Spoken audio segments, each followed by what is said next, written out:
Hello students, welcome back in science class. This is Pooja Chauhan, your science teacher. Now I am going to explain chapter number 12 of class 8 and chapter name is friction. So students, in this chapter, first of all, we will try to understand the meaning of friction. Then we will discuss about the factors affecting friction. Then types of friction. Fine. So let's start with the definition, force of friction. So what is the meaning of force of friction? The force of friction is the force which opposes the motion of an object over a surface. किसी एक surface के ऊपर अगर कोई एक object रखा है तो जब वो ऑब्जेक्ट आगे की तरफ मूव करेगा तो फ्रिक्शन का मतलब वो फोर्स होता है, उस ऑब्जेक्ट को वो अपोज करेगा, अपोजिट फोर्स लगाएगा, राइट। जैसे सपोज एक सरफेस है, इसके ऊपर एक ऑब्जेक्ट है, ये ऑब्जेक्ट को अगर हम आगे की तरफ मूव करते हैं तो फोर्स ऑफ फ्रिक्शन होता क्या है, ऑब्जेक्ट और सरफेस के बीच में वो फोर्स जो उसको अपोजिट डायरेक्शन में पुश करे। फाइन, तो फोर्स ऑफ फ्रिक्शन क्या हुआ, आई होप आपको समझ आ गया होगा। Now come to the example से आपको और क्लियर होगा। अब एग्जाम्पल की अगर हम बात करें, अगर किसी बॉल को रोल करते हैं हम ग्राउंड पे, फाइन, उसके बाद धीरे धीरे वो बॉल क्या करती है, ग्रेजुअली स्लोज डाउन हो जाती है, धीरे धीरे कम हो जाती है स्पीड उसकी, और एक पोजीशन ऐसी ही आ जाती है कि वो रेस्ट पर आ जाती है, रुक जाती है। ऐसा क्यों होता है? क्योंकि फोर्स ऑफ फ्रिक्शन होता है, इसीलिए वो बॉल धीरे धीरे रुक जाती है, अदरवाइज तो बॉल मूव ही करती रहेगी अगर फ्रिक्शन नहीं होगा। फाइन। सिमिलरली अगर कोई बाइसिकल, सपोज कोई साइकिल चला रहा है, तो अगर वो पेडल मारना बंद कर देगा, उसमें पेडलिंग स्टॉप कर देगा उसकी, तो क्या होगा, वो बाइसिकल चलती रहेगी? नो, बाइसिकल स्टॉप हो जाएगी। फाइन, क्यों होता है ये? फोर्स ऑफ फ्रिक्शन की वजह से।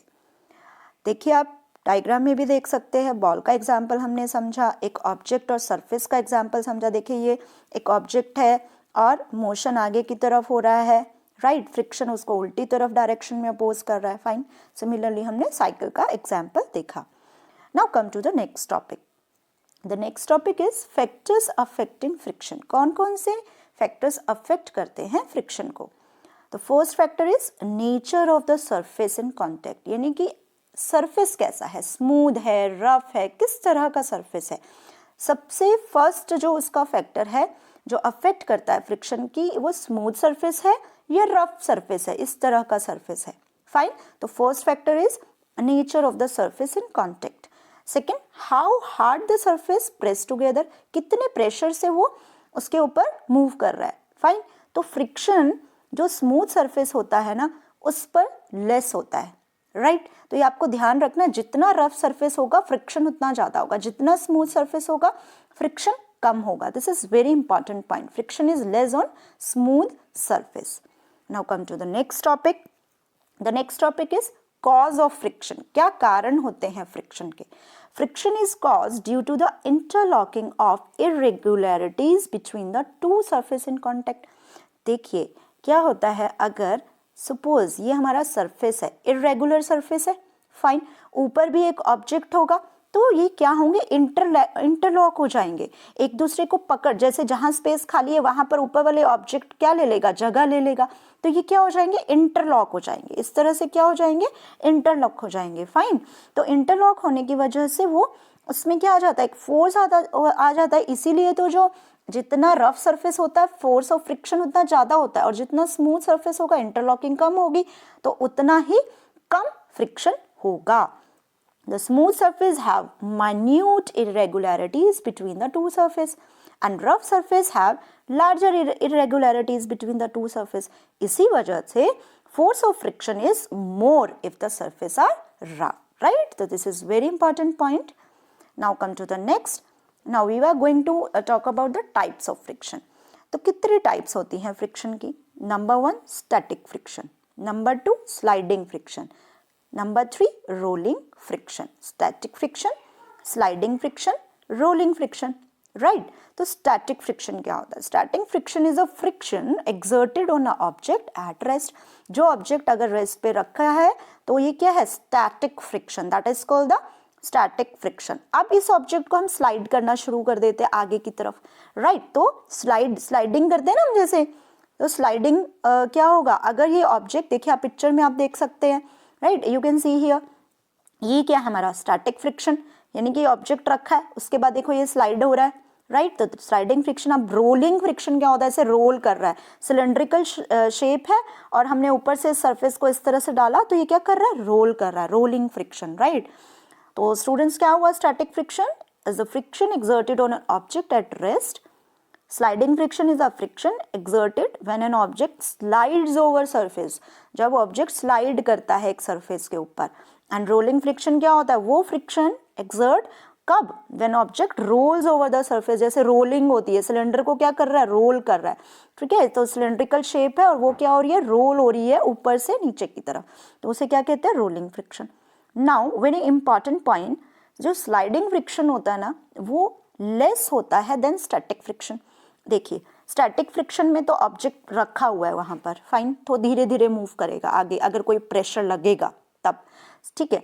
अब स्लाइडिंग फ्रिक्शन में क्या होगा, ऊपर से अगर सपोज स्लाइड कर रहे हैं हम तो स्मूथ, यानी कि सरफेस के साथ कम कांटेक्ट आएगा, एकदम से स्लाइड करते जाएंगे। तो जो स्टैटिक फ्रिक्शन होता है ना वो क्या होता है, वो स्लाइडली, जो स्लाइडिंग फ्रिक्शन होता है उस पर स्मूथली चलेगा थोड़ा सा object as compare to static. तो static friction is slightly less than, sorry, sliding friction is slightly less than static friction, fine.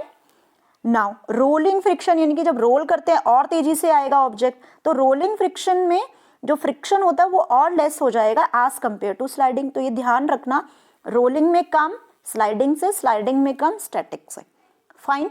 तो ये बहुत इंपॉर्टेंट पॉइंट है। I am repeating again, rolling friction is less than sliding friction, okay, and sliding friction is slightly less than static friction. You can see here the point, fine. Now come to the next topic. You can see in the picture example of static, sliding and rolling. Now students, friction useful भी होता है हमारे लिए, right, और इसके कुछ negative points भी होते हैं। अब डिस्कस करते हैं यूजफुल कैसे है। हमारी डेली एक्टिविटीज़ में इसका बहुत ज़्यादा यूज़ होता है। जैसे फ्रिक्शन होगा तभी तो हम चल पाते हैं, ग्रिपिंग हमारी सरफेस पे बनती है, ग्राउंड पर बनती है, हम वॉक कर सकते हैं। किसकी वजह से वॉक कर सकते हैं, फ्रिक्शन की वजह से। अगर फ्रिक्शन होगा नहीं तो हम क्या करेंगे, स्लिप हो जाएंगे, फाइन। तो friction between the feet and ground help us to walk on the ground, right?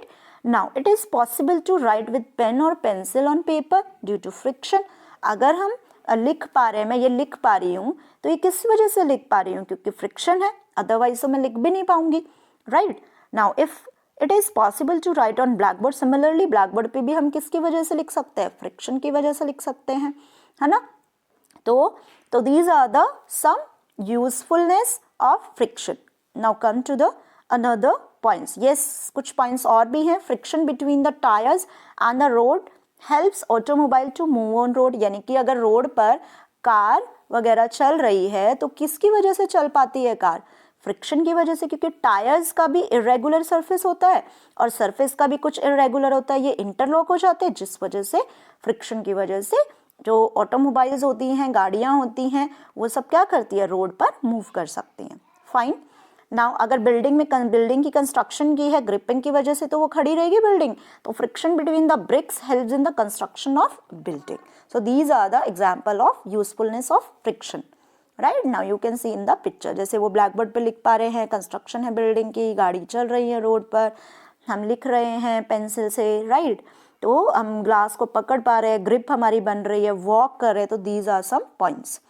Now come to the next, friction is sometimes undesirable. कुछ टाइम हर किसी के पॉजिटिव पॉइंट्स भी होते हैं, कुछ नेगेटिव भी होते हैं। सपोज हम सरफेस पे चल रहे हैं, हमने शूज़ डाले हुए हैं, राइट, स्लीपर्स डाले हुए हैं, तो होता क्या है कि अगर बहुत टाइम तक हम उसको ज़्यादा रेगुलर यूज़ करते हैं, शूज़ हम डाल रहे हैं, डेली डाल के जाते हैं, डेली हम रनिंग करते हैं या डेली हम वॉक करते हैं, फाइन, तो क्या होता है, आपने देखा होगा कि शू के जो, देखिए आप यहाँ पर शू के जो ये इसका सोल होता है, ये क्या हो जाता है, फट जाता है, टियर हो जाता है। सिमिलरली जो टायर्स है, टायर्स भी घिस जाते हैं, right. So these are some example, soles of shoes wear out due to friction, फट जाते हैं ये भी फ्रिक्शन की वजह से। Tyres of bicycle and automobiles wear out due to friction, tyre और बाइसिकल जो टायर्स होते हैं वो भी घिस जाते हैं, right. Steps of staircases and foot over bridges and railway station wear out, इसी तरह से जो ये स्टेयर्स होती हैं ये भी आपने देखा होगा कितनी फ्लैट सी हो जाती हैं, राइट। इसी तरह से जो चाकू होती है उनकी एजेस जो होती है पहले शार्प होती है, जब हम उसको रेगुलर यूज़ करते हैं धीरे धीरे फ्रिक्शन की वजह से वो भी क्या हो जाता है, चाकू भी कम काम करने लगता है, राइट। तो उसकी शार्पनेस क्या हो जाती है, लूज कर देती है वो। So these are some negative points of friction. I hope आपको इतना टॉपिक क्लियर हो गया होगा। Thank you.